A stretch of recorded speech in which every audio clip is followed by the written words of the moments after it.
দুৰ্ভাগ্যজনক কথা এটা পৰীক্ষাত যুৱক যুৱতীক অন্তৰ্বাস পৰ্যন্ত তেওঁলোকক চেক কৰা হৈছে। হিমন্ত বিশ্ব শৰ্মাই ভালকৈ জানে তেওঁৰ গৃহ বিভাগৰ এজন মানুহেও তেওঁক বিশ্বাসত নলয়, তেওঁৰ নিজৰ ওপৰত বিশ্বাস নাই, অসমৰ ৰাইজৰ ওপৰত বিশ্বাস নাই।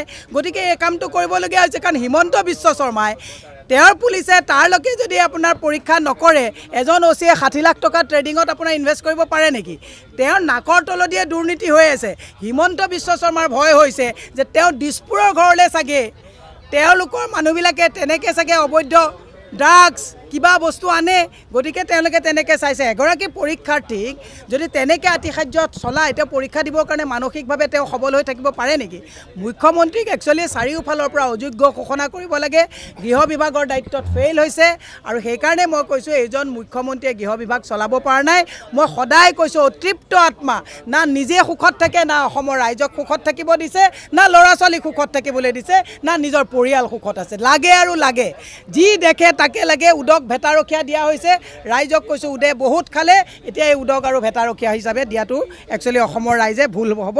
গতিকে 26ৰ আগতেই অযোগ্য ঘোষণা কৰিব লাগে। অসমীয়া হিচাপে অসমীয়া ছোৱালীবিলাকক এনেকৈ অশালীন ব্যৱহাৰ পুলিচৰ দ্বাৰা কৰোৱাৰ বাবে মই লজ্জিত, আৰু মই এতিয়া তদন্ত দিছে। তদন্তৰ আগত মই ভাবোঁ মুখ্যমন্ত্ৰী আৰু DGP মহোদয়ে যদি আজিকালিতো কি কয় ডিজিটেল কেছ নে কিবা কয়, তামোল পাণৰ শৰাই এখন দেখাই পেলাই যদি ছ'চিয়েল মিডিয়াৰ যোগে ক্ষমা খুজি দিয়ে, তেতিয়াহ'লে মই ভাল পাম।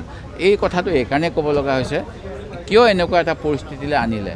এনেকুৱা হ'ব পাৰে নেকি যে কিছুদিন পূৰ্বে অসমৰ 3rd গ্ৰেড চাকৰি 4th গ্ৰেড চাকৰিটো পাৰ্মানেণ্ট ৰেচিডেণ্ট চাৰ্টিফিকেট নালাগে বুলি এই BJP চৰকাৰে এখন জাননী জাৰি কৰিছিল।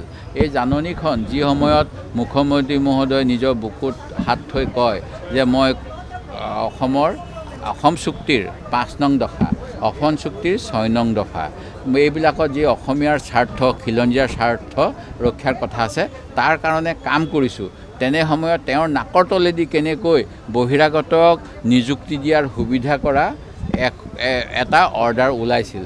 আৰু এই ক্ষেত্ৰত চাগে তেওঁলোকে যেতিয়া আমি বিৰোধীয়ে ৰাইজে এই কথাবিলাকৰ বাবে প্ৰতিবাদ কৰিলোঁ, এই শাসকীয় দলটো কিজানি মনত অকণমান, মই ভাবোঁ তেওঁলোকৰ যিহেতু অসম বিৰোধী কামেই তেওঁলোকে কৰিব বিচাৰে বুলি মই সদায় কৈ থাকোঁ, তেওঁলোকৰ কিজানি অলপ ক্ষোভিত হ'ল।